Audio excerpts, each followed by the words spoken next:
let's talk about Stojakovic here because he was just on a visit to Illinois, and Illinois looks like a landing place that seems like a fit, right?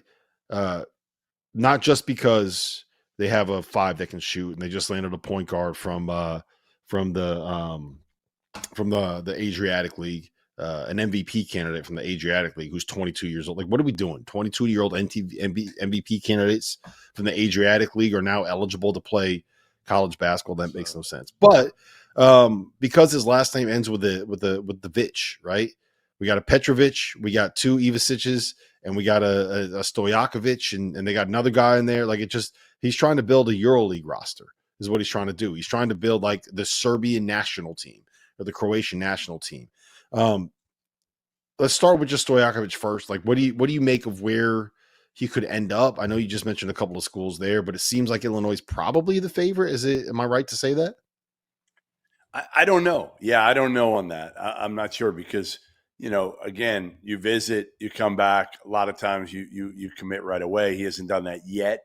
I don't know where he's leaning at this point, but certainly to me, you and I loved him coming out of high school, out of Rock Hill. I think it was Rock Hill that he played that we were blown away by. He hasn't shot it as well as I thought he would his first couple of years in college, but I think he's a major impact guy. And yeah, I mean, the big thing with Illinois right now, Brad Underwood's going heavy international. And I think part of it is at this point, I think he feels like a lot of those guys, number one, they're well coached, they're disciplined, but I think he feels like you can coach those guys easier. They're not making as much money. They're not demanding as much money right now as some of these American players that are transferring from one school to another. So I think part of it is very calculated right now for Brad Underwood and his staff to try to get a bunch of either, Europeans or international guys that are going to be easier to coach, that are going to be already kind of schooled in how to play good team basketball, and then supplementing that with the guys like Boswell who play hard as shit, who are maybe more the old school, type of Brad Underwood type player. Yeah. So I understand the thought process for what he's trying to do, right? When it comes to the way that he wants to play with like the pace and the space and the booty ball and the 3-point shooting, like a lot of the guys that fit that style are guys that would fit well in Europe. And if you can go out and just get them straight from Europe instead of finding the guys in America that would fit when they get to Europe, that makes sense.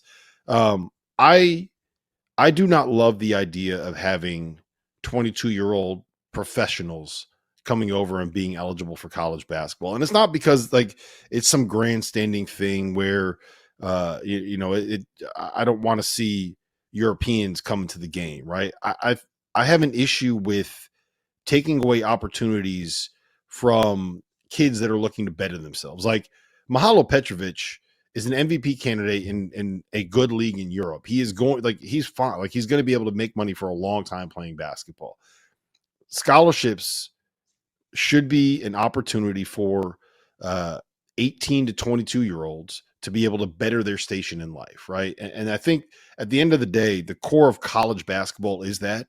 And if it means that some of these guys are going to be able to make money off of NIL and be able to kind of cut the line and not have to worry about getting to the NBA to make life-changing money, and they can do stuff like that when they get to college, that's great. There's a lot of kids out there that need money like that to be able to set their family up and get maybe parents out of a bad, whatever it is, right? That's great. I'm happy that that's happening. And I wish it would be an opportunity where you have players that aren't already in that situation coming in and taking some of those opportunities away. I don't like that that's where it seems like we're heading, right? And I don't fault Brad Underwood for taking advantage of the rules as they are structured, the same way that I wouldn't fault. Wait. Can I push back on something? Hold on. You're talking about these 22-year-old international players coming over, 20, 22. Yet we have 300 guys in the portal right now. 300 guys that are ineligible right now, trying to get an extra year and trying to stay in college as long as they can. Like, get the hell out of here. Like, we're done. We're done. We don't want to see you play anymore. No offense. I love some of you guys, but like, it's over. It's over. Go get a job or go play pro, whether it's in the NBA, whether it's overseas, whatever. Let the new I agree with you on that. Like, let the new I don't fault those. Like, that's the thing. I don't have an opportunity.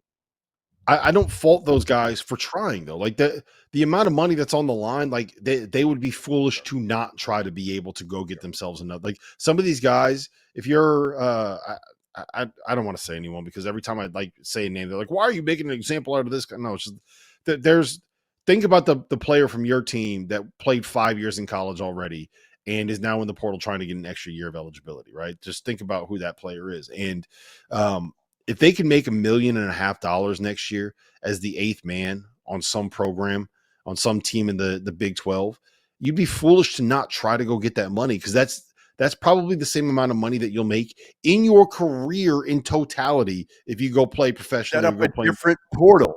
We need a different portal called the Hail Mary portal for these knuckleheads because they shouldn't be in the same portal. Yeah, no, I get it. But it's along those same lines, like, I don't blame them for trying to take advantage of the way that the rules are structured. The same way that I don't blame Denzel Aberdeen for leaving, winning a championship with his home state school and transferring to an in-conference school that Florida beat last year, right? Same way I don't fault Mahalo Petrovic for leaving the Adriatic League, where he has a chance to be the MVP, to come over to Illinois to play in the Big Ten and go play in Ann Arbor or go play in Columbus and go play in these places in the Big Ten, right?